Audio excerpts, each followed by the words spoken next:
Bonsoir à tous les amis, j'espère que vous allez bien, que vous êtes en forme. Ça y est, le retour de la Ligue des Champions avec ces matchs couperés qui commencent, les barrages. Soirée où il y a beaucoup de choses à dire. Déjà, ça avait bien commencé avec le Galatasaray Juventus à 18h45, pardon. Très bon apéritif, franchement on s'est régalé. Et là les trois matchs, on avait franchement un programme assez... assez dantesque avec ce Monaco PSG, le fameux choc 100% Ligue des Talents. On avait le Benfica Real, les retrouvailles après la tête de Troubine, et puis le Dortmund Atalanta. Alors j'ai pu voir que 3 matchs sur 4, il n'y avait pas de multiplex et j'ai pas eu l'occasion de regarder Dortmund Atalanta. Je sais qu'on avait Thibaut dans le chat, donc malheureusement mon copain, on va aller plutôt sur le résumé à la fin du live, histoire de voir à quoi ça ressemble. Mais ouais, vous connaissez ma prédiction sur hors-jeu. Moi je pense que c'était peut-être l'affiche qui pouvait être un des 50-50 assez équilibré de ces barrages. Et je pense que Dortmund a l'expérience, au job, encore une fois, et l'équipe qui aime bien monter en puissance comme ça, sur la deuxième partie de saison, aller faire son petit quart comme d'hab, faire des parcours où on peut peut-être un peu les sous-estimer des fois. Donc franchement, ouais, c'est ça. Bonne première mi-temps du BVB, deuxième mi-temps on rompiche. Donc non, avec des buts de Guirassy, de Beyer, donc Dortmund qui se met à l'endroit avant le retour contre l'Atalanta. Certaines personnes ont peut-être remarqué qu'il y a quelques changements audio dans l'intro et surtout le générique. Je vais m'expliquer, c'est pas une mauvaise manipulation de ma part, c'est juste que la semaine dernière, si vous me suivez sur Instagram, j'ai publié une story inhabituelle, puisque Sephora utilisait la même musique que celle du générique, avec voilà, John Utaka, tout ça, donc très rigolo. J'ai la même musique qu'une crème hydratante qui est utilisée au Brésil, je ne sais quoi, donc c'est vrai que ça a fait sourire tout le monde. J'ai peut-être un peu moins souri quand j'ai commencé à recevoir des strikes et des vidéos retirées sur Twitch, parce que je pense que Sephora a acheté la musique que j'utilise pour mon intro. Pour vous la faire courte, j'utilise des musiques libres de droit, et celle-ci je l'avais récupérée sur un site, tu vois, j'étais tout à fait dans la légalité, donc pour avoir ce générique un peu punchy. Donc j'ai eu la mauvaise nouvelle de découvrir ça, et vraiment une liste de vidéos qui ne pouvaient plus être publiées et monétisées. Donc j'ai dû changer le générique. Et oui, c'était pas dans mon bingo mes 12 mai de me faire strike par Sephora, d'avoir un conflit de droit d'auteur avec la marque de cosmétiques. Donc écoutez, c'est une nouvelle musique, je l'ai trouvée un peu à l'arrache. Il faut que je retrouve en plus l'audio de John Utaka pour au moins avoir ce petit punch dans l'intro. Mais du coup, vous avez toute l'histoire, le background sur le changement. Je ne vous cache rien ici, vous savez, on est dans un exercice souvent de transparence. Et c'est vrai que si certains veulent faire les beatmakers, envoyer leur intro, leur outro, n'hésitez pas. Celle-ci, je l'ai créée dans l'après-midi assez vite. Donc, je ne suis pas David Guetta, je ne suis pas DJ Snake, je ne suis pas un DJ. C'est vraiment histoire d'avoir une musique où je puisse publier le générique, parce que c'est quand même plus chouette, je pense, quand vous débarquez sur les vidéos, même en podcast. Comme ça permet d'avoir le début qui est nickel. Mais voilà, c'était un petit préambule. Évidemment, ne vous en faites pas, on va parler de Ligue des Champions et non pas de conflits audiovisuels de musique. Voilà, au moins je vous dis tout ici, hein. Mais c'est vrai que, comme le dit Exotix, salut Pipion, je suis supporter d'un putain de club de racisme. Prestiani m'a dégoûté. Je vois plein de supporters de Benfica sur Twitter qui disent Prestiani défend Benfica. Le glorifie, j'en ai marre. Rui Costa, Cheldereux, Prestiani maintenant. Tout ça en supportant Bordeaux à côté. Vie de merde. C'est vrai que c'est un peu l'image marquante de la soirée. Je sais pas si vous avez eu l'occasion de jeter un coup d'œil au Benfica Real, où en gros Vinicius marque un but fantastique, un banger, frappe enroulée, pleine lucarne opposée. Et on a Vinicius qui va faire sa petite danse habituelle au poteau de corner. Donc voilà, ça s'invective, Otamendi est pas content, ça commence à le siffler. Il y a le Texier qui lui met un carton jaune. Je pense qu'il a jugé la célébration trop hautaine, arrogante. Ça, pour le coup, je suis pas forcément d'accord. Et juste après, on doit reprendre le jeu, et il y a un échange de mots entre Prestiani et Vinicius. Prestiani qui se cache le visage pour lâcher quelques termes qui apparemment, c'est difficile parce qu'on n'est pas sûr sur le terrain et Vinicius aurait dit mono, donc entre guillemets il serait fait traiter de singe par Prestiani. S'ensuit une dizaine de minutes de flou, Vinicius qui veut pas reprendre la rencontre, qui va s'asseoir sur le banc, pas mal de protestations. Le match a repris un peu de manière bizarre avec un Vinicius qui se fait siffler sur chaque prise de balle, Mbappé pareil, Prestiani qui sort à la 80e, qui est applaudi par le public. Donc c'est vrai qu'on n'a pas tous les éléments, encore une fois on sait pas ce qui s'est dit, c'est un peu parole contre parole, sauf que c'est pas la première fois que Vinicius en prend plein la tronche, c'est pas la première fois que Vinicius est victime de racisme. Il peut être, et surtout c'est l'argument qui m'exaspère le plus, Vinicius est arrogant, Vinicius est hautain, Vinicius prend les gens au dos, donc ça voudrait dire qu'on légitime quelque part ce qui se passe. Donc moi ça me dépasse, et qui continue à tout simplement jouer comme il le fait. C'est un joueur qui est comme ça naturellement, et ce truc ça arrive sur tous les stades, un week-end sur deux à l'extérieur, où voilà, il y a quand même, je dis pas qu'à tous les week-ends des actes de racisme, mais c'est arrivé très souvent, mais que voilà, un week-end sur deux, c'est un joueur qu'on cherche, qu'on veut faire dégoupiller, ça a pu arriver, mais des fois il y a des arguments, enfin c'est même pas des arguments, c'est des actes racistes et des insultes racistes qui sont quand même extrêmement graves. Donc faudra tirer ça au clair, et ça me dérange. Je suis vraiment triste pour lui parce que c'est un super joueur de foot, c'est quelqu'un qu'on a envie de voir continuer à performer, et il y a toujours ce biais raciste. C'est un des joueurs qui est les plus visés ces derniers temps. Donc j'ai vu cette séquence de manière bizarre, et je trouve ça même bizarre que Vini ait décidé de reprendre le match et Prestiani aurait dû prendre rouge. En fait je me mets à la place de Le Texier, c'est parole contre parole. Après, il y a un rapport qui va être fait. Je pense qu'il y aura une enquête de l'UEFA, comme ça peut être le cas. Vous en souvenez sur le PSG Istanbul Basaksehir, mais là en plus c'était un arbitre, donc c'était encore tout autre chose. Pour le coup, c'est ça. Mon meilleur pote était au stade et me disait que du stade, les supporters ne savaient pas vraiment ce qui se passait. Ça explique peut-être les applaudissements aux supporters. C'est ça, mais du coup, c'est le truc où tu vois Vinicius péter un plomb. Tu dis, il pète un plomb parce qu'il a pas aimé prendre un carton rouge pour le chambrage. Il y a eu des mots, mais les gens ont peut-être pas eu ce truc-là. Mais j'espère qu'ils seront un petit peu lucides sur les événements de ce soir. Et petit jet de projectile aussi, je crois que c'est Tchouaméni qui a ramassé un briquet. Donc j'y suis allé à Benfica, super stade. Mais là, pour le coup, ça a vraiment dégoupillé, et j'ai hâte de voir comment on pourra un petit peu enquêter là-dessus, quelles seront les conclusions, qu'est-ce qui va être dit, parce que comme je vous le dis, c'est parole contre parole, Prestiani versus Vinicius, avec un Leutexi au milieu qui a récolté les paroles des deux. Est-ce qu'il pouvait expulser Prestiani, parce que si lui il l'entend pas, ça peut être il veut pas se mettre en porte-à-faux, mais j'ai vraiment cru que le match n'allait pas reprendre. Je vous le dis, je pensais que Vinicius n'allait pas se remettre à jouer, que le Real allait peut-être faire un truc fort, et c'est vrai que c'est des choses qu'on attend peut-être de voir un peu plus. Ok, c'est des enjeux sportifs, économiques très importants, un match de Ligue des Champions, mais si Vinicius et le Real estiment que c'est trop grave parce que c'est le cas, s'ils seraient repartis au vestiaire, je pense qu'on l'aurait légitimé. Après, évidemment, t'aurais eu des faits sur tapis vert, t'aurais eu plein de commissions, enquêtes, le match aurait pu être repris, mais on va voir ça quoi. Le Texier a fait le taf quand même, le Texier a bien géré le match par rapport à l'atmosphère. En vrai, c'est vrai que expulser Prestiani, ça aurait été quelque chose, mais dans l'autre sens, c'est un match qui aurait pu vraiment dégoupiller et être très grave. Et c'est vrai que quand ça a repris, je me suis dit, est-ce qu'il y a un mec du Real qui va dégommer Prestiani? Est-ce que Vinicius, il y a au contraire un mec de Benfica qui va essayer de le faire encore plus péter un plomb? Et même si à la fin de match ça a été un peu électrique avec José Mourinho, parce qu'il y a eu un coup franc accordé à Benfica au 20 mètres et c'est Vinicius qui fait la faute, donc Mourinho, et en plus je crois que c'est Pignard qui est le 4ème arbitre. C'était vraiment le All-Star Game des arbitres de Ligue 1 ce soir à Lisbonne, et du coup il appelle le Texier pour dire Mourinho il sort de ses gonds, donc il faut lui mettre un carton jaune, surtout que Mourinho il a échangé avec Vinicius. Je pense qu'il a essayé lui-même de calmer la situation. Et Mourinho est tellement énervé qu'il en rajoute, et le Texier sort un carton rouge contre Mourinho, donc une des images particulières à la soirée. Et c'est vrai que pour le coup, peut-être moi je pensais qu'il allait sortir Prestiani, parce que c'est truc un peu électrique, tout ça, je pense que ça aurait été quand même un peu mieux de le faire quoi.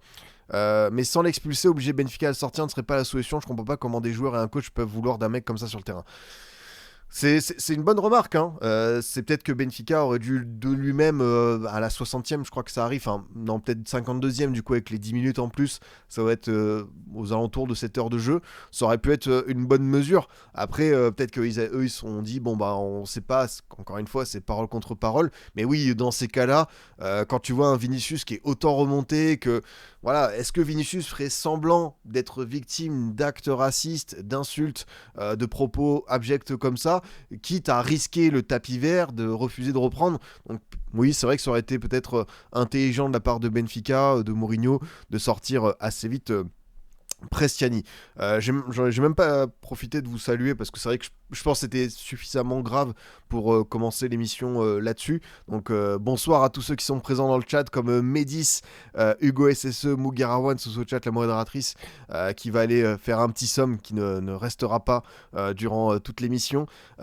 Salut à Clément Torres qui pense à Antonio Valencia. Très belle pensée, l'équatorien incroyable. Steve, la nouvelle musique d'intro me bouleverse. Bah tant mieux si elle te plaît, hein. Franchement, comme je te dis, elle a été créée cet après-midi, un peu de briques et de broc. À ce moment-là, salut à Izeki, Mister Valou, Erwaning qui est là pour la première fois, et Balmin qui dit salut Scipion, je pense à Sergio Leone ce soir. Si vous me suivez depuis un moment et surtout en 2026, vous savez que je suis dans un arc cinéma et que je me suis motivé à regarder 100 nouveaux films cette année. Donc voilà, j'en suis à 18 films déjà, c'est bien, mais je prends un peu d'avance sur le calendrier, l'agenda, parce que vous savez qu'en juin-juillet, je risque d'être occupé par une certaine Coupe du Monde. Et franchement, je pense que peut-être que je ferai un format court là-dessus, mais c'est une des meilleures décisions, une de mes meilleures résolutions que j'ai pu prendre. Je suis quelqu'un, naturellement, vous me connaissez, de très curieux. Au-delà du foot, j'essaye de regarder plein de choses. Je suis très série, bien branché jeux vidéo. Je lis plein de magazines. Le cinéma, j'ai vu des films, j'ai vu pas mal de choses, mais je trouve qu'il me manque encore une culture ciné un peu plus approfondie. Et le défi de se lancer dans ces 100 nouveaux films, bah franchement, je découvre un truc, je prends tellement de plaisir. Là, comme le dit notre ami Sergio Leone, je suis dans la trilogie du dollar, donc j'ai regardé pour une poignée de dollars avec Clint Eastwood. En fait, il y a Clint Eastwood à chaque film. J'ai regardé et pour quelques dollars de plus, où il y a l'apparition du colonel Douglas Mortimer, qui est un des personnages les plus charismatiques que j'ai vu dans l'histoire du cinéma. Franchement, il me marque trop. Et là, quel est le dernier film? C'est le titre. On le connaît tous, mais je l'avais jamais vu. C'est le bon, la brute et le truand. J'ai regardé 2 heures hier et là j'ai fini par m'endormir. Je le terminais là après le live. Exceptionnel. Pour l'instant, je suis trop dedans. Et c'est vrai que les westerns, c'est un genre qui m'a échappé. Les seuls westerns que j'ai vus finalement, c'est un peu des Tarantino, tu vois, des 8 salopards, des trucs comme ça. Mais les vieux westerns à l'ancienne, les Sergio Leone, tout ça, il était une fois dans l'Est, règlement de compte à Hockey Coral, voilà, La fièvre de l'or, tout ça, c'est vrai que c'est des films qui me manquent. Et la trilogie du dollar, c'est incroyable. Franchement, ça tourne tellement bien, c'est bien rythmé, les personnages, ils ont pas beaucoup de dialogue, mais tu vois, ça suffit. Franchement, ils peuvent pas trop s'exprimer, mais t'es avec eux, t'es dedans, t'es dans le désert, t'as chaud, t'es dans le saloon, t'as envie de prendre ton whisky, tu les vois dégainer leur revolver, t'as aussi envie de prendre le Colt. Non, non, les films, ils datent des années 60 et ils sont géniaux. Donc, je vous tiendrai au courant petit à petit, mais quand je vous dis, j'adore ce virage pris dans cette année 2026 et de regarder de plus en plus de films. Pour tout vous dire, j'ai pas de liste. En fait, j'ai fait un tweet où j'ai dit ou demander aux gens des petites suggestions. Donc je vais piocher dedans. Et puis de moi-même, je dis tiens, j'ai pas vu tel film, j'ai pas vu ça. Donc par exemple, tu vois, je sais qu'il y aura encore du 2001, l'Odyssée de l'espace, du Barry Lyndon, juste pour parler de Kubrick. Il y en aura d'autres. Mais ouais. Honnêtement, c'est fort. Les westerns, alors les westerns sur quelle plateforme? T'en as certains qui sont sur MyCanal. Amazon, j'ai été surpris d'en avoir d'autres. En fait, ce que je fais, c'est qu'à chaque fois qu'il y a un film qui m'intéresse, je le tape sur Google. Et ce qui est bien, c'est que Google te dit la plateforme diffusion. Si tu dois malheureusement le louer parce qu'il n'est pas dispo quelque part, ou sinon tu peux le prendre comme ça. Et pareil, en film que j'ai découvert et qui m'a trop plu, 12 hommes en colère avec Henry Fonda. un huis clos magnifique. Et les 7 samouraïs de Kurosawa, pareil, là ça date des années 50, mais le film t'es dedans. Après, voilà, quand t'as fait Ghost of Tsushima, Ghost of Yotei, je vais pas dire que je suis dans ma hype samouraï, mais c'est du très très bon. Donc voilà, je suis pas cinéphile, il me manque encore beaucoup beaucoup de choses, mais j'y prends goût en tout cas. Moi de base, je suis pas quelqu'un de réfractaire pour regarder les anciens films, mais là pour le coup, années 50, 60, je suis dedans. Donc désolé, c'est vrai que ça fait 15 minutes que je parle, j'ai toujours pas évoqué ce Monaco PSG, mais on va aller doucement, tranquillement là-dessus, avec pas mal de choses encore une fois à dire hein, sur cette soirée de LDC. On évoquera juste après forcément les matchs entre le Gala Juve, le Benfica Real et un petit mot sur Dortmund Atalanta que j'ai pas pu voir bien sûr. Mais ce Monaco PSG, écoutez, sur le papier c'était très déséquilibré, ça aurait pu être un gros score, mais la tournure du match a fait que le PSG s'en sort bien avec un 3-2 parce qu'il a été très vite puni, mené 2-0 avec ce penalty raté de Vitinha et en plus la sortie de Dembélé. Donc pas mal de vent contraire sur l'entame des Parisiens. Et c'est vrai que ça fait un autre match de suite après celui de Rennes. On voit une défense fragile, fébrile. On a quelques joueurs qui ne performent pas dans leur standard habituel. On peut penser à Vitinha qui est assez fatigué, je trouve, en ce moment. Nuno Mendes aussi qui rate des choses assez évidente, même Hakimi qui manque un peu de peps, même si c'est vrai qu'il a marqué ce soir, et des erreurs de placement, notamment sur l'ouverture du score de Balogun. Ouais, c'est vrai que sur le premier but, t'as cette mauvaise transversale de Nuno, et derrière ça s'ouvre assez vite, et t'as le très bon centre pour Balogun, et l'action elle est vraiment bien exécutée. Balogun qui derrière pareil s'infiltre. C'est vrai que Balogun en profondeur, Balogun joueur d'espace, c'est quand même un vrai bon élément. On peut être déçu, encore une fois, sur ce qu'il avait montré à Reims, et peut-être qu'il n'a pas su concrétiser ça à 100% à Monaco, mais quand tu lui donnes vraiment ces ballons-là, c'est vrai que c'est un joueur qui peut avoir cet intérêt. Balogun, c'est le Mofi américain. Je sais pas comment la prendre cette comparaison, mais si j'étais Balogun, je serais pas très satisfait, mais c'est vrai que ce sera notamment un des joueurs clés des États-Unis, pays hôte pour la prochaine Coupe du Monde. Donc là, il prend un petit peu de confiance, mais ce qui est fou, c'est vraiment ces 20-25 premières minutes où tu as Monaco qui est à 17-18% de possession, 2 occasions, 2 tirs cadrés, 2 buts, un penalty arrêté par Philippe Cohn, bon, provoqué par Woodfess de manière un peu croquignolesque, et tu as juste après la blessure de Dembélé qui cède sa place à Désiré Doué. Donc une entame où tu poses comme ça ce constat, où Monaco a été ultra réaliste et a vraiment su bénéficier de la moindre erreur parisienne, et là pour le coup ils ont su appuyer là où ça fait mal, et un PSG qui était encore peut-être resté au Roazhon Park, qui s'était pas mis en mode Ligue des Champions. Alors on sait que Monaco n'est pas 8ème de Ligue 1 par hasard, c'est une équipe qui a des failles, et on l'a vu à travers sa défense, avec certains choix douteux, avec voilà, des manquements dans cette partie du terrain.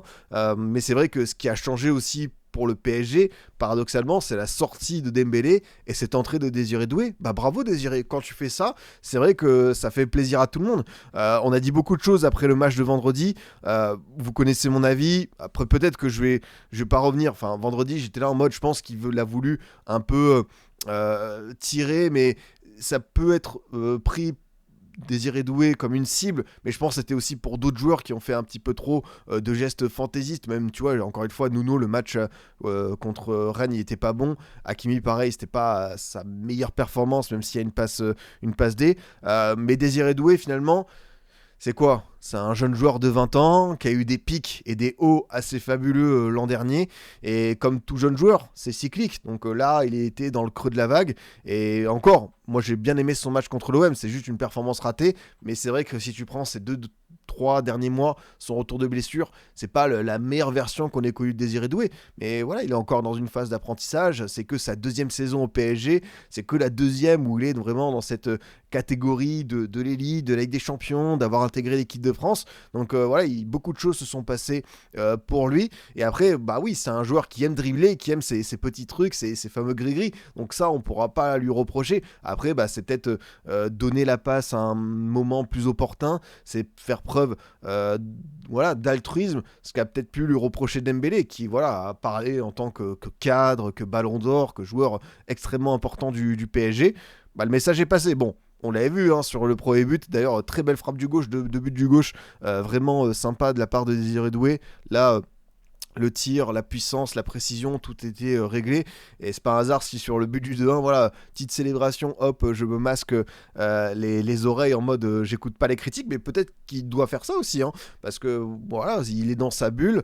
Je répète, hein, mais t'es un joueur du Paris Saint-Germain, de l'équipe de France, t'es dans deux des équipes les plus dominantes normalement dans leur catégorie club et sélection. Donc voilà, si t'as atteint ce niveau, c'est pas un hasard. Maintenant, le plus dur, c'est de pouvoir le confirmer, le répéter et peut-être aller encore plus haut d'un point de vue statistique, d'un point de vue fiabilité, avoir moins ces creux-là. Mais là, tu vois, il commence un petit peu à prendre peut-être conscience que pour se rapprocher de la catégorie supérieure, parce qu'il a déjà atteint un stade très intéressant, mais pour aller au-delà, bah, il doit encore faire ce genre de performance et d'entrée. Et le message est passé. D'ailleurs, bah, il est aussi impliqué sur le but de l'égalisation, le 2-2, avec cette frappe mal repoussée, je sais pas, mais de Philippe Cohn, et Hakimi pour le coup la met très bien avec le rebond qui trompe le gardien suisse.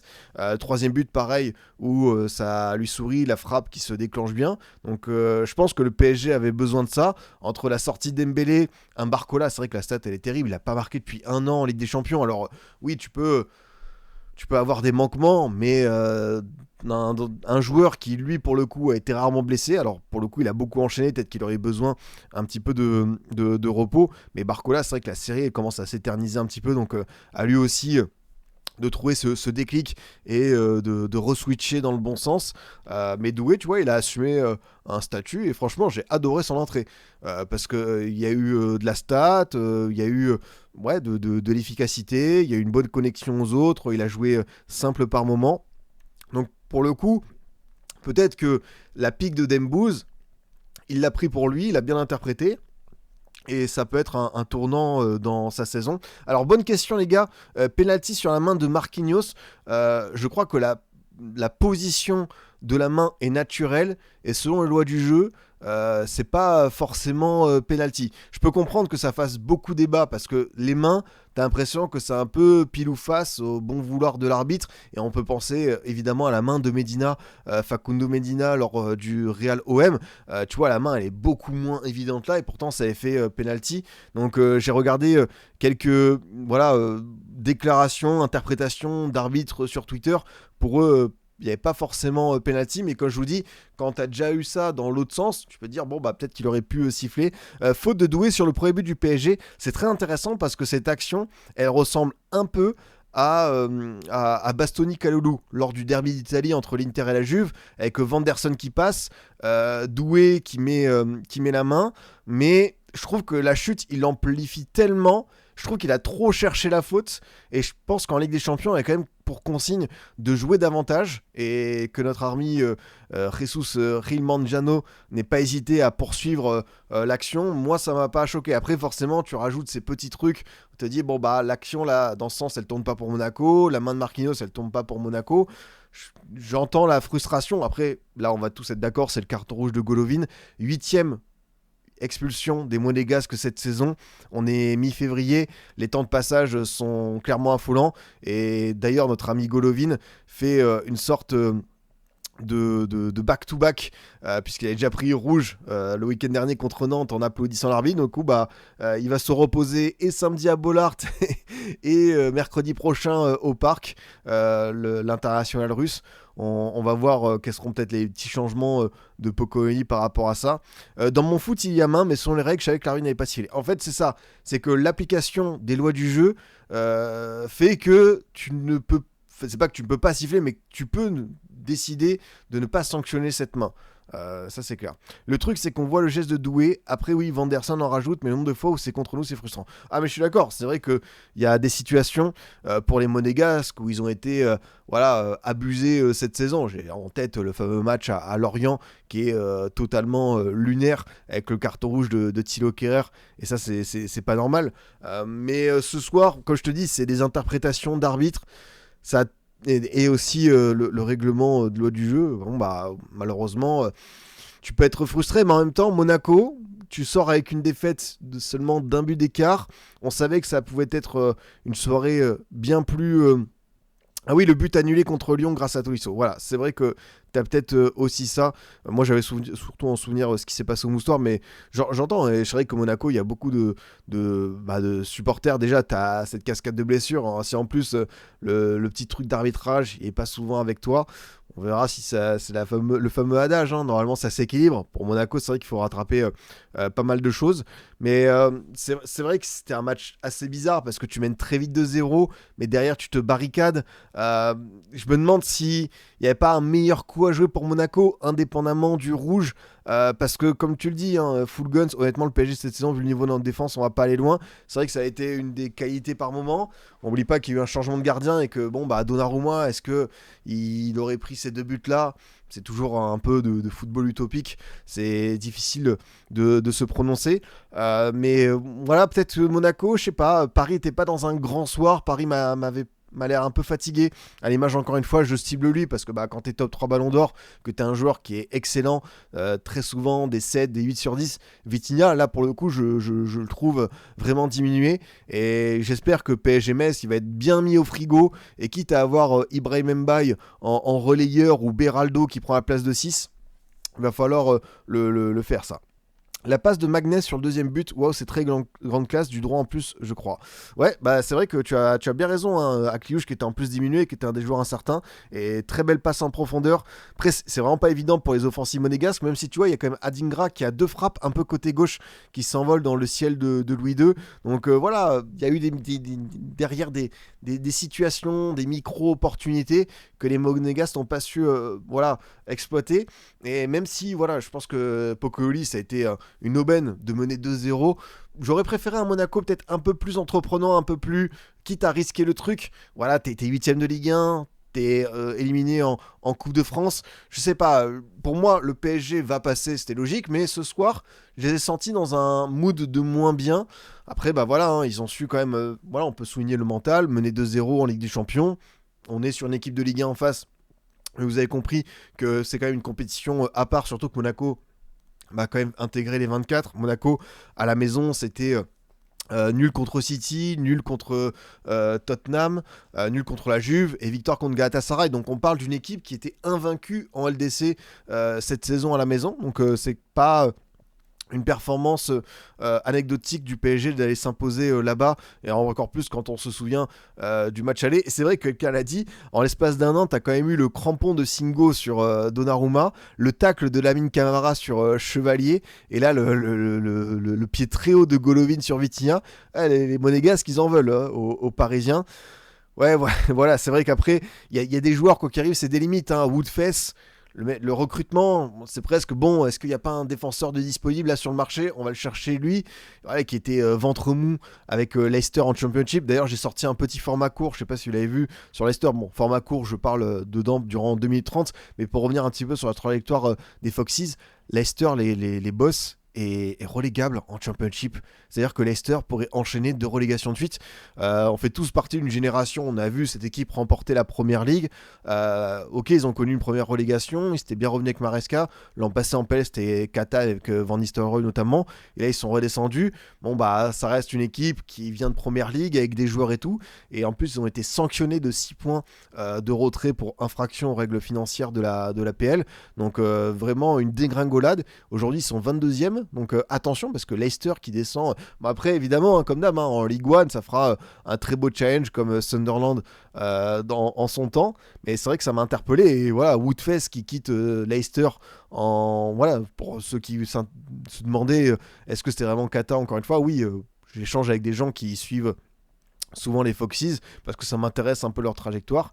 Et là, pour le coup, le pauvre Woodfess, voilà, tu vois sur l'action où il concède le penalty, entre le contrôle raté et ça, c'est vrai que c'est pas évident, mais bon, tu vois un Thilo Kehrer qui a été lui aussi, bon là il était malade, mais par rapport à ses performances sur les 6 premiers mois, ouais, est-ce que tu vas pas essayer de relancer un Woodfess? Mais c'est quand même très très compliqué, quoi. Et bien sûr le doublé de CSC contre Liverpool, on s'en souvient.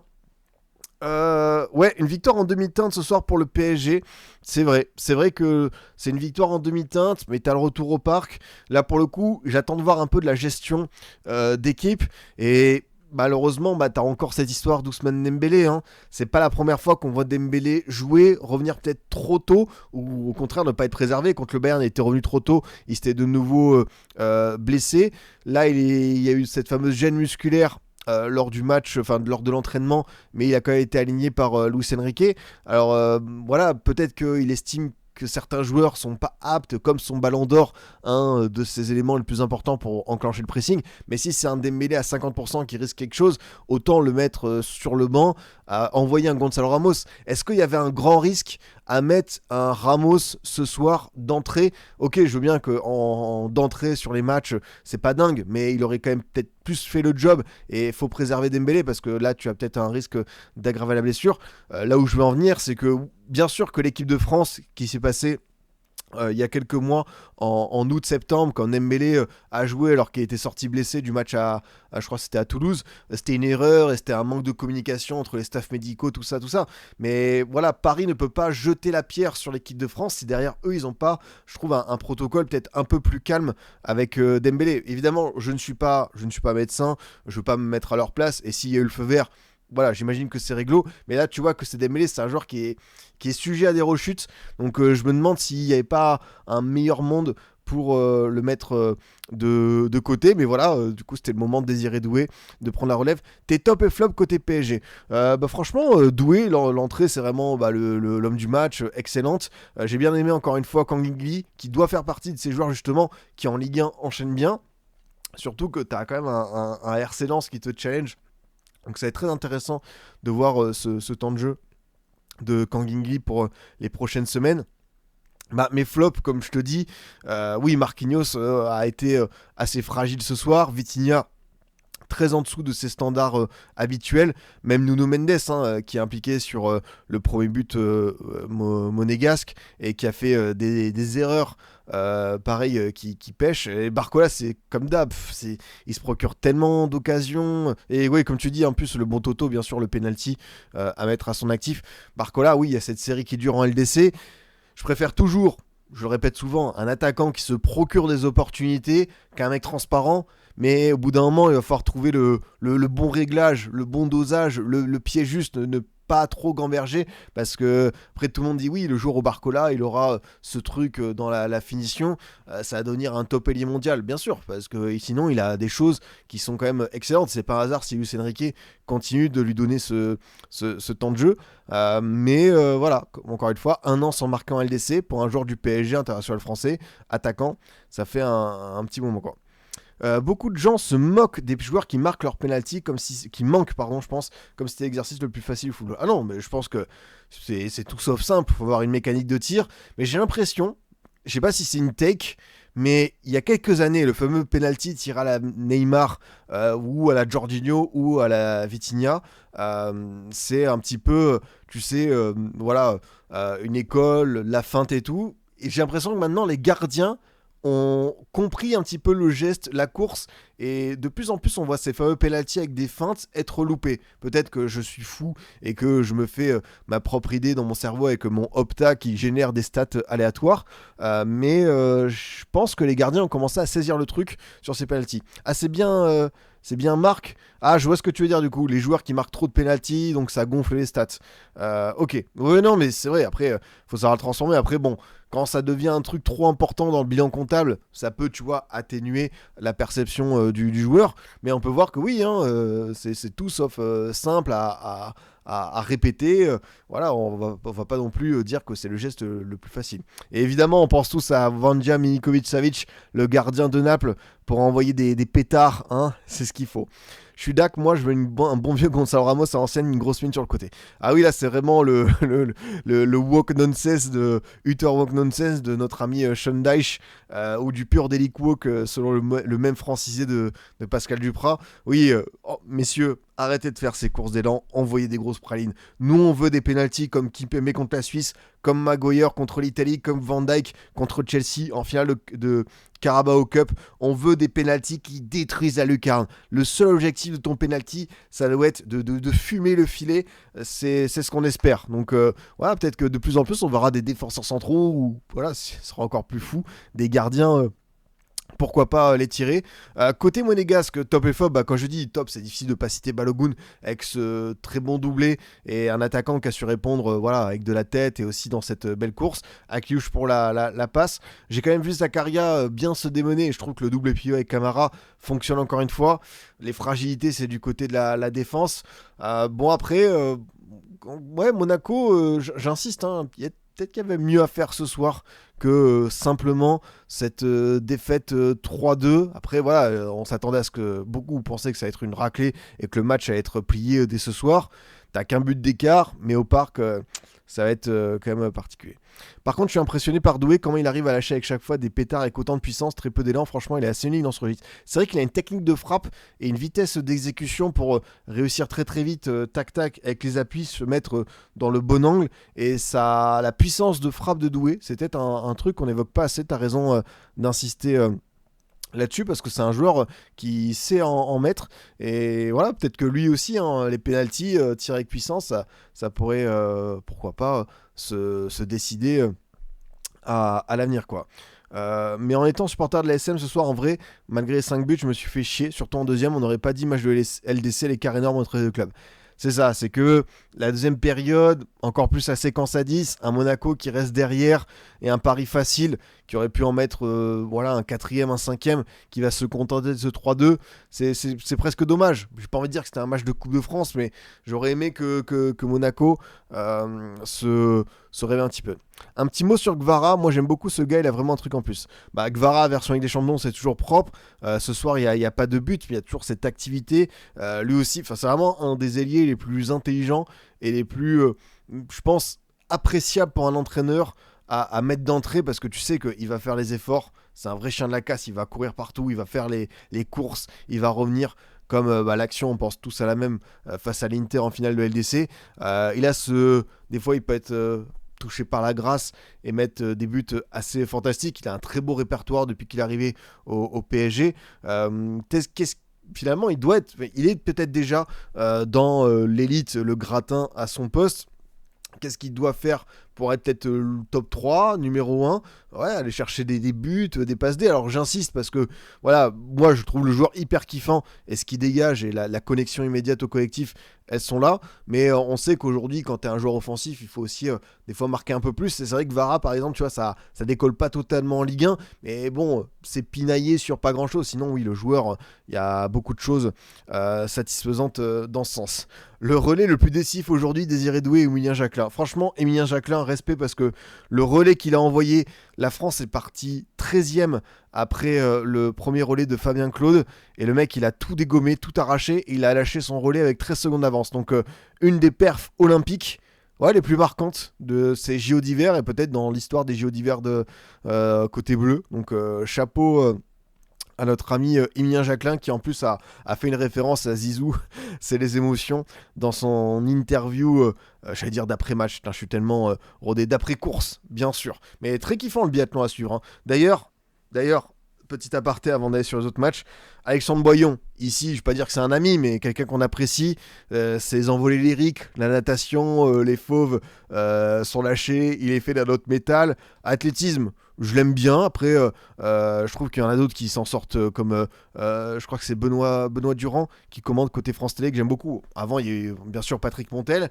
et là, biathlon, moi je trouve que c'est encore une fois le Alexandre Boyon classique qui va me transmettre des émotions, me faire des frissons. Et j'ai dit ça. Voilà, Alexandre Boyon, très bon commentateur dans ce type de rendez-vous.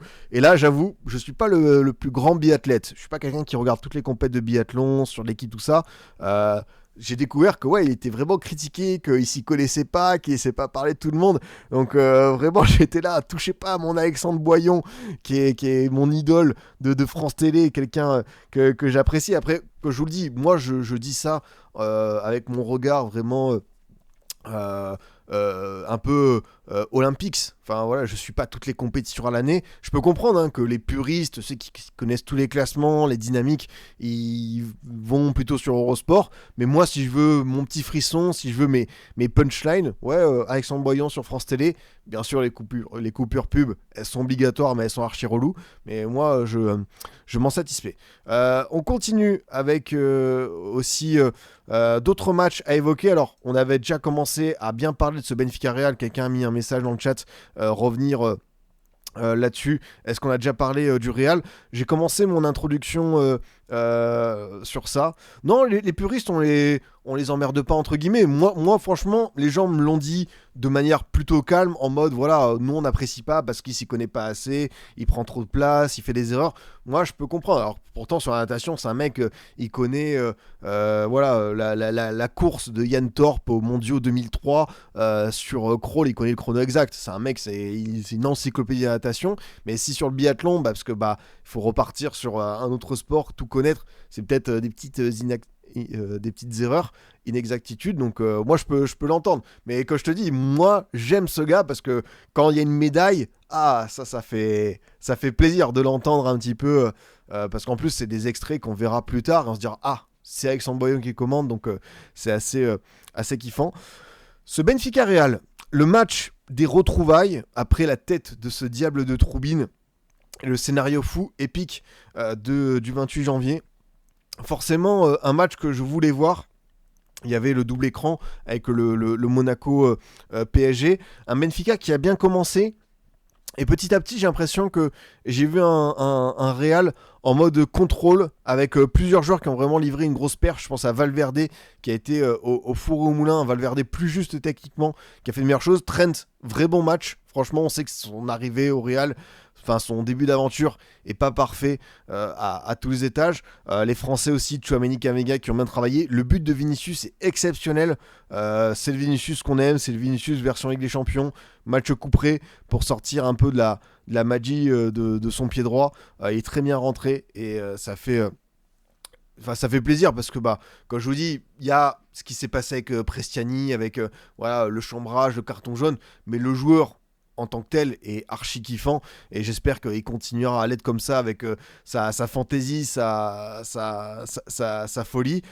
Mais oui, évidemment, le match il a un peu basculé sur ce but, derrière la célébration, le carton jaune et surtout les propos de Prestiani.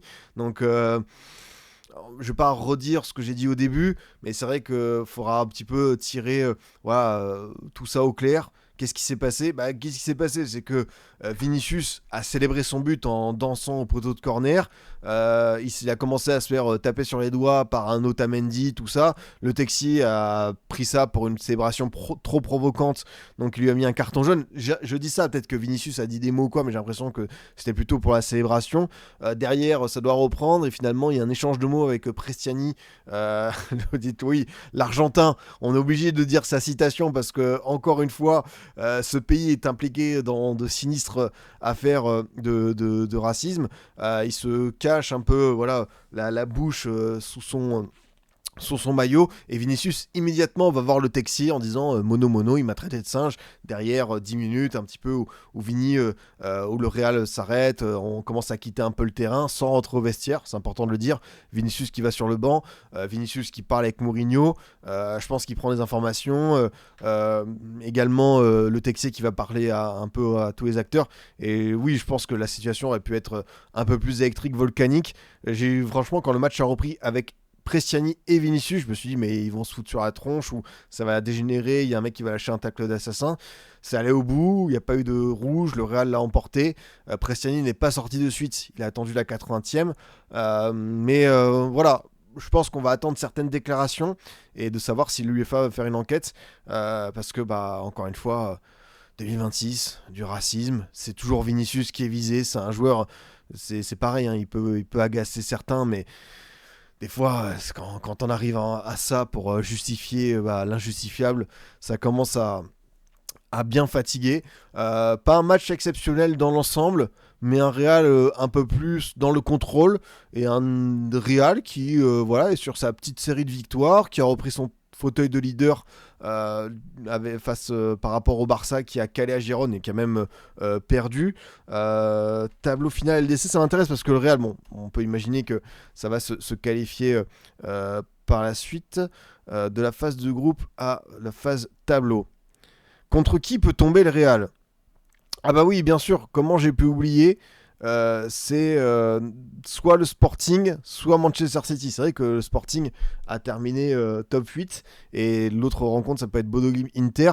Donc évidemment, j'espère que vous êtes alignés sur moi et que vous connaissez l'affiche à venir qui sera le Real City pour la 150e fois de l'histoire de LDC.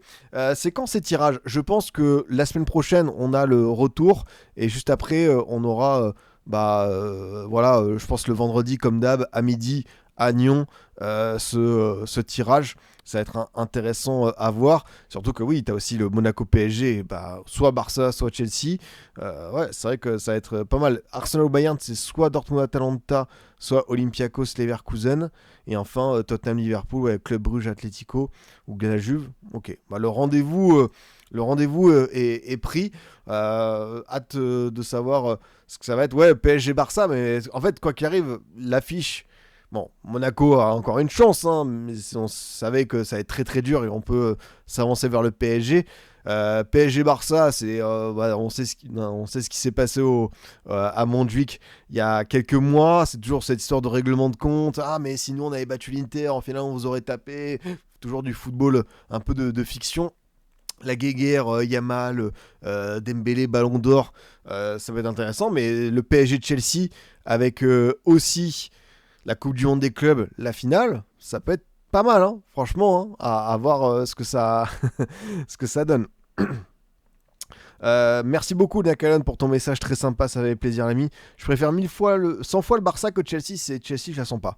Honnêtement, par rapport aux forces et peut-être aux faiblesses du PSG en ce moment, la défense, c'est vrai que je pense que le Barça, avec aussi ses failles derrière, c'est un tirage plus facile. Alors que peut-être tu prends sur le papier certains talents, tu dis que ça reste le Barça, je peux l'entendre, mais Chelsea a ce truc dans ces rendez-vous-là, je vais pas dire une dimension supérieure, mais je peux comprendre l'envie de prendre la revanche vis-à-vis de ce qui s'est passé l'été dernier.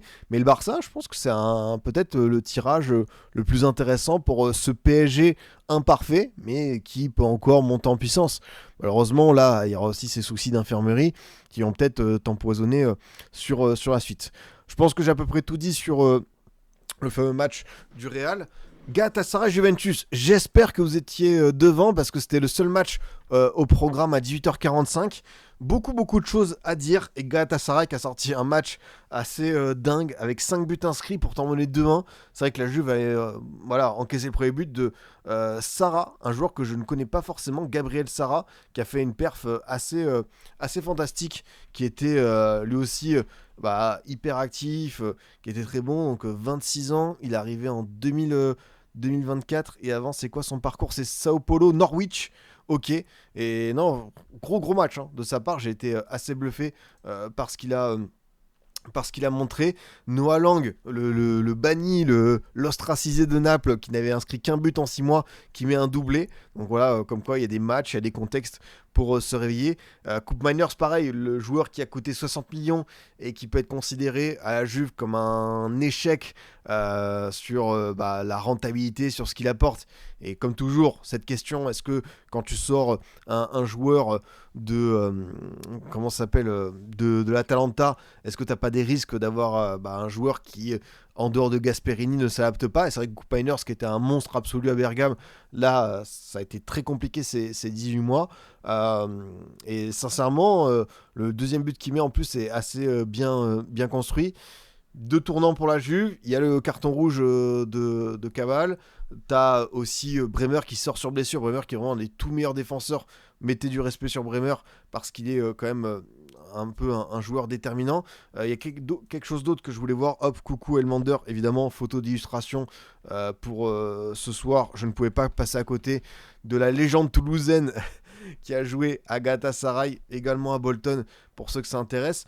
Mais aussi, un coach, je trouve qu'il fait de très belles choses.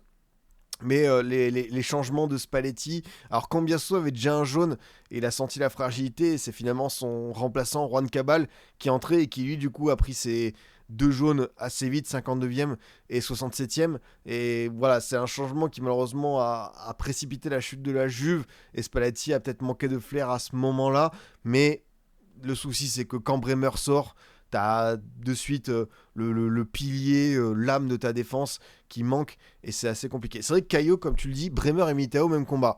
Bon, Militao, il a eu de meilleurs accomplissements, LDC avec le RAL, tout ça, mais beaucoup de respect pour Bremer aussi, parce que vraiment, il a atteint un niveau dingue, ce gars-là, et c'est toujours des.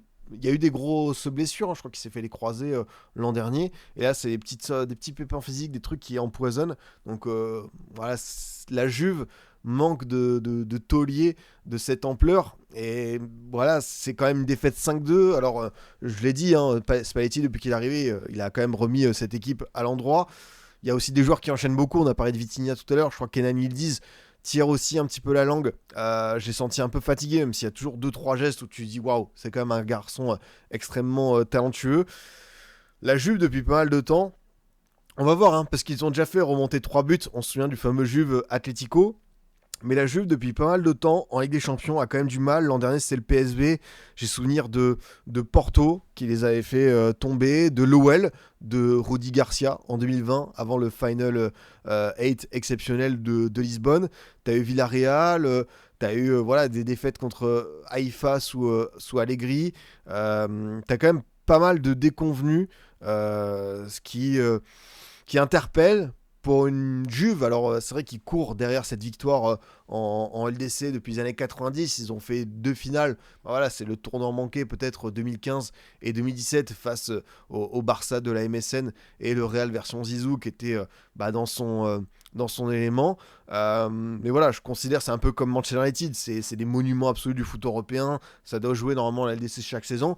Mais jouer la LDC sans être 100% compétitif, quelqu'un a cité la stat, c'est un supporter turinois que je suis sur Twitter, et c'est assez intéressant, c'est aussi le capital, on va dire, expérience vécue de LDC. Là, t'as pas beaucoup de joueurs qui ont plus de 30 matchs de LDC dans les jambes. Je pense que t'as Locatelli par exemple. T'as peut-être Bremer, je suis même pas sûr. Sur le banc, t'en as peut-être pas non plus beaucoup. Donc au bout d'un moment, faut le dire, hein, la LDC, enfin la LDC, ça se joue aussi sur l'expérience accumulée. Et la Juve qui a quand même des joueurs intéressants, mais peut-être que le mercato, t'as des manques peut-être qu'il faut apporter si tu veux être compétitif à 100%. Alors je dis pas de la remporter, hein, mais de faire des parcours peut-être un peu plus prononcés. Faut réfléchir à cette donnée-là, parce que après, voilà, c'est une équipe qui s'est bien redressée sous Spalletti, qui était à 2 points après 3 journées sous Tudor, qui était dans un mood bizarre en Serie A. Là, ils sont de nouveau rentrés dans des résultats un peu plus intéressants, mais tu as eu cette défaite. Peut-être va laisser des traces, hein, le 3-2 contre l'Inter avec le carton rouge de Kaloulou. Ça va pas être simple à digérer, quoi. Il faudra beaucoup vendre et bien former pour retrouver de la superbe. Je suis totalement d'accord avec toi, hein, mes 12 mai. Il faut le dire. Les Italiens en général, hormis l'Inter. Ah non, mais les Italiens, c'est vrai que l'élimination de Naples, qui n'est même pas dans les 24, le 5-2 pris par la Juve ce soir, l'Atalanta qui perd 2-0, l'Inter qui doit encore sauver les meubles. Bon, t'as ce déplacement demain à Bodo Glimt qui va pas être simple à négocier, mais je pense que l'Inter va faire le job et va encore faire un parcours convenable. Mais ouais, la deuxième mi-temps a tellement tourné pour Galatasaray, avec à la fois cette ambiance, ces sifflets contre l'adversaire dès qu'il a le ballon, mais une fois que ça marque, en plus t'as la chanson I Will Survive de France 98 qui résonne, et c'est vrai qu'il y en a eu des buts, hein. Il y a des musiques de stade qui sont quand même assez marquantes. Il y a le French Cancan du Bayern, t'as le Just Can't Get Enough de Dépêche Mode au Roison Park, mais là celui de Galatasaray, c'est vrai que quand ça résonne, ça fait du bruit. Et ouais, j'apprécie énormément le match de Gabriel Sara, Noah Lang aussi qui a été à la retombée, qui a été dans tous les bons coups, Yilmaz qui a foutu un bordel monstre dans son couloir. Et ce qui est bien, c'est que ouais, tu vois, Galatasaray en met 5 sans Osimhen.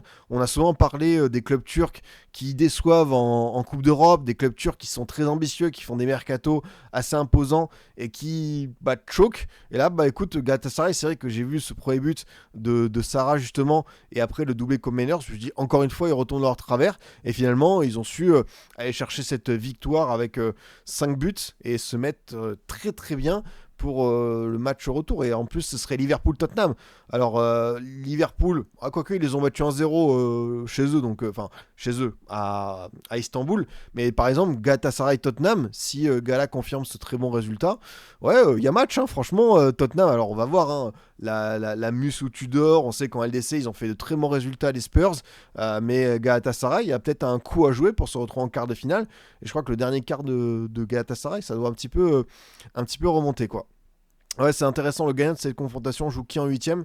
Donc c'est bien Liverpool-Tottenham pour Galatasaray ou la Juve. Et oui, c'est comme d'habitude, hein, effectif exceptionnel de club turc, hein, parce que tu as Davinson Sanchez qui a mis une très belle tête, Torreira, l'ancien d'Arsenal, de la FIO, tu as Jacobs qui est passé par Monaco, tu as aussi Wilfried Sigo, entre ancien de Monaco, tu as Sacha Boué qui rentre, qui marque dans un angle fermé, Leroy Sané, Icardi, et tu restes sur le banc Ilkay Gundogan, toujours là, à ce prix-là aussi, l'ancien joueur de Gérone, et Mario Limina qui est suspendu, donc toujours des joueurs qui viennent un petit peu d'horizons divers et variés.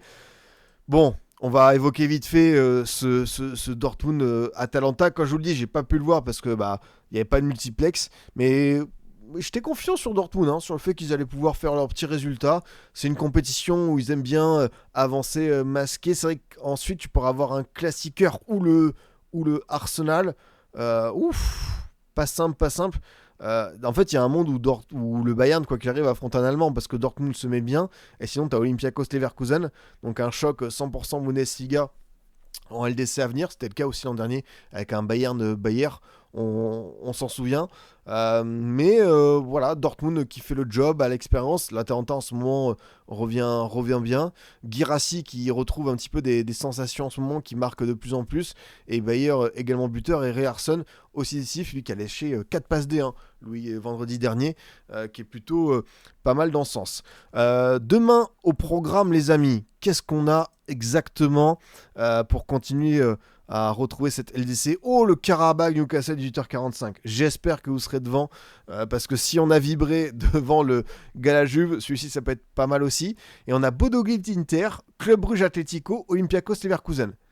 C'est vrai que ça va peut-être manquer de saveur pour certains vis-à-vis de ce soir. C'est vrai que si on avait peut-être le Real et le PSG dans 2 soirs différents, ça aurait pu être bien.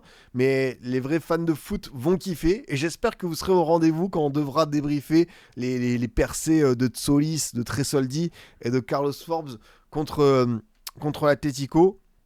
Ederson très fort ce soir. Non, Ederson de l'Atalanta, on a parlé des joueurs qui sortent du lot, mais qui, quand ils quittent Bergame, c'est pas simple pour eux. Ederson, je suis quasiment sûr que même si tu le mets hors de l'Atalanta, tu auras quand même un certain niveau de performance. J'ai pas la garantie absolue qu'il fasse des perfs de crack génial, mais quand tu vois son activité au milieu de terrain, si tu le mets dans le bon environnement, ça peut...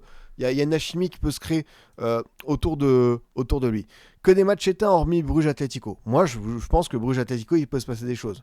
Je sens bien Bruges. Si j'ai une surprise à mettre, après, le problème, c'est que Atlético en championnat, c'est un visage, et en coupe, comme à l'image du 4-0 contre le Barça, mais c'est aussi un Atlético qui a perdu à la maison 2-1 contre Bodo Glimt. Je sais pas quel visage des Colchoneros on aura demain, mais j'ai envie de voir Bruges qui m'a offert tellement de belles choses cette saison, le 4-1 contre Monaco, le 3-0 contre l'OM, le 3-3 contre le Barça. C'est une équipe qui, je me pose devant leur match à domicile, c'est spectaculaire, ça va dans tous les sens, c'est quand même bien sympa. Ah, il y a Milan-Com demain. Ah, là, c'est vrai que les puristes de Serie A, il y a de quoi faire.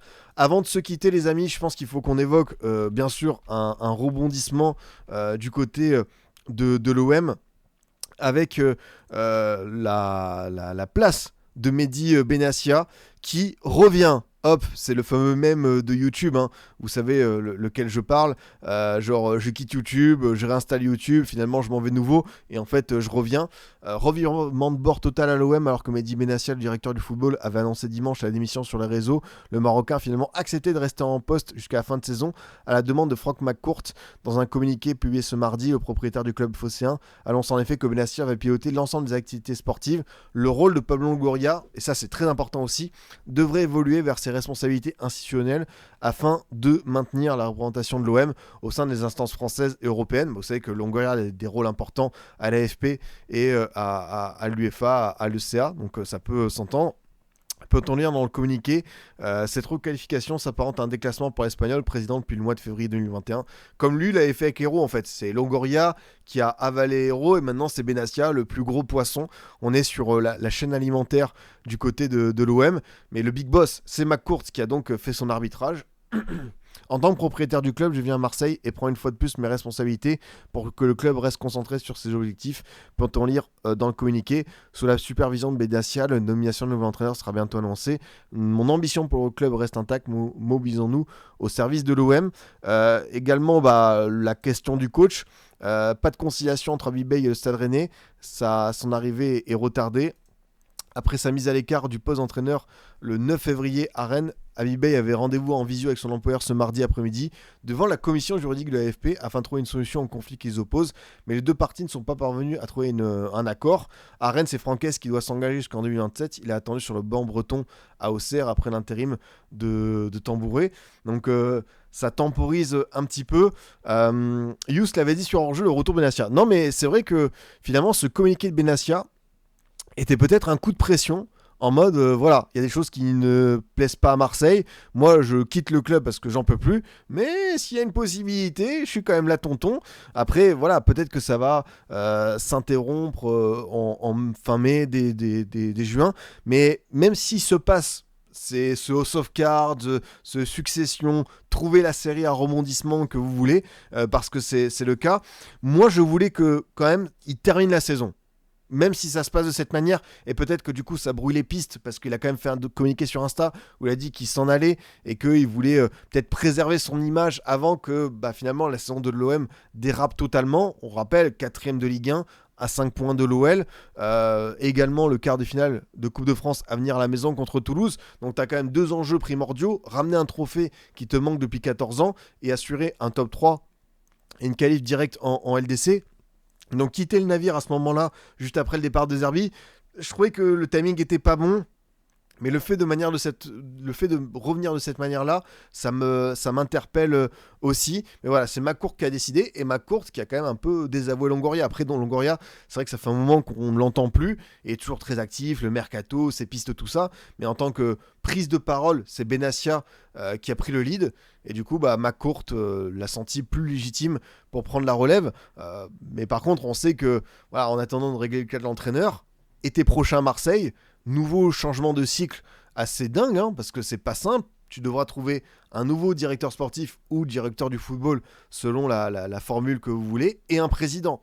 À moins que Benassia accepte de prendre un poste de président, mais ça m'étonnerait. Lui, je le vois plus quand même comme directeur sportif, voilà, dirigeant, vraiment à épauler son coach. Voilà, peut-être que la communication, peut-être que les effets d'annonce, ça ne plaît pas. Mais j'ai quand même vu un Benassia peut-être découvrir sur le tas le métier, mais faire de bonnes choses à Marseille. Après, tout n'a pas été parfait, j'insiste. À un moment donné, on l'a trop vu dans les médias. Je pense qu'il aurait dû se mettre en retrait. Même si c'est vrai que c'est un monde où t'as des micros, t'as des demandes d'interviews, c'est très constant. Mais par contre, pour l'avenir à très court terme, le cas Bay, parce que là ça bloque toujours entre Rennes. Je crois qu'en plus Rennes a un mois jusqu'au 12 mars de mémoire pour régler potentiellement le truc. Donc c'est vrai que si Rennes a envie de faire traîner l'affaire, après c'est dans l'intérêt de tout le monde, parce que Rennes a mis une croix sur Bay, ils vont prendre Francaise, l'autre il peut rebondir assez vite. Je pense que Bay, niveau salaire, compensation, peut-être qu'il veut quelque chose pour son staff, ça peut s'entendre, mais sinon il va peut-être prioriser forcément le rebond immédiat et une opportunité à l'OM qui est assez stupéfiante, quoi. Donc on va voir pour la suite des événements. Mais ouais, hein, vous imaginez tout ce qui s'est passé à Marseille depuis 3 semaines. C'est de cette élimination à Bruges, en passant par les 2 nuls, les rebondissements contre le Paris FC, Strasbourg, la qualif en Coupe de France, mais finalement derrière tu te fais taper 5-0 par le PSG et t'as ces démissions en cascade. Ouais, c'est vrai qu'on ne s'ennuie jamais avec ce club. Merci, je sais pas si je dois dire merci, mais l'OM nous fait manger. L'OM est une source toujours de débat, de discussion. Mais si je prends un peu de la hauteur, j'aimais bien quand même ce cycle Longoria, De Zerbi, Benassia. Pareil, tout n'était pas génial, parfait. Il y a eu des erreurs de communication, de casting, peut-être un peu trop d'impulsivité. Fallu calmer les choses à un certain moment, mais on est quand même sur une équipe qui a progressé dans ses résultats au global, hormis la fenêtre Ligue des Champions qui est un échec monumental. En termes de mercato, l'effectif, il a quand même une très belle allure. C'est pour ça, Habib Beye, il a raison de vouloir se précipiter et de limite dire bon bah les gars, on règle ça, ce contrat et tout. Mais bon, il défend quand même ses intérêts. Hein. Si la conciliation n'a pas eu lieu, c'est que je pense qu'il veut tirer le meilleur profit possible de ce rendez-vous avec le Stade Rennais. Mais voilà, je trouvais que ce trio avait quand même amené quelque chose de différent en Ligue 1, qui avait permis à l'OM de se stabiliser dans le top 3. Après, il y a des virages qui ont été loupés, la LDC, peut-être trop de mercato, peut-être pas assez de long terme, des joueurs à développer au sens propre du terme, des éléments auxquels tu fais confiance, des Amar Dedic, pourquoi pas. C'est un exemple que je prends parce que c'est vrai qu'on le voit jouer en Ligue des Champions, mais on va voir ce truc. Ouais, le conflit d'intérêt également lors du match de Coupe de France, c'est vrai qu'il y a quelque chose qui est reproché à Bibey. Est-ce que ce rendez-vous particulier entre l'OM et Rennes, il n'a pas laissé tomber le match, mais moi je pense pas que c'était le cas. Quoi qu'il arrive, Rennes était dans un jour sans et l'OM a été capable de mettre 2 buts d'entrée et de leur faire mal, quoi. Donc on verra. L'OM qui tente Xabi Alonso en tant que fan, j'applaudis audace. De mon côté, sachez que j'ai essayé d'approcher Anna de Armas. Je peux comprendre la comparaison, mais non, t'as Eric Schell qui se positionne, et Eric Schell, peut-être qu'il pourrait être un des gagnants si jamais cette situation ne s'arrange pas. En tout cas, il y a un match vendredi à Brest, 20h45.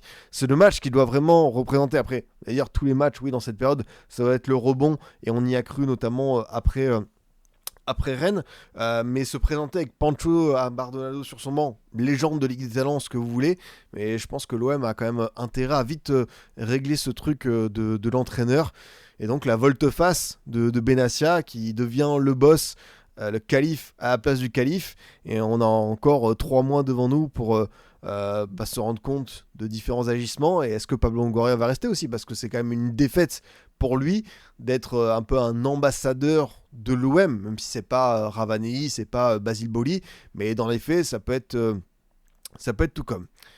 Les amis, merci à vous de m'avoir suivi, je vais m'arrêter là, débrief peut-être plus court. En Ligue 1, je suis plus bavard que d'habitude, mais au moins c'était concis. On a pu revenir sur les différents matchs et les rendez-vous importants.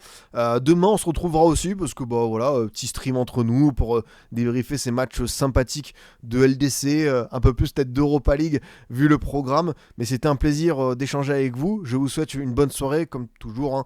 Les émissions sont disponibles en rediff sur YouTube, également en podcast. Le COP de Scipion, 10h. Apple et Spotify. Et moi, je vous souhaite une très bonne soirée les boss. Je vous dis à très vite.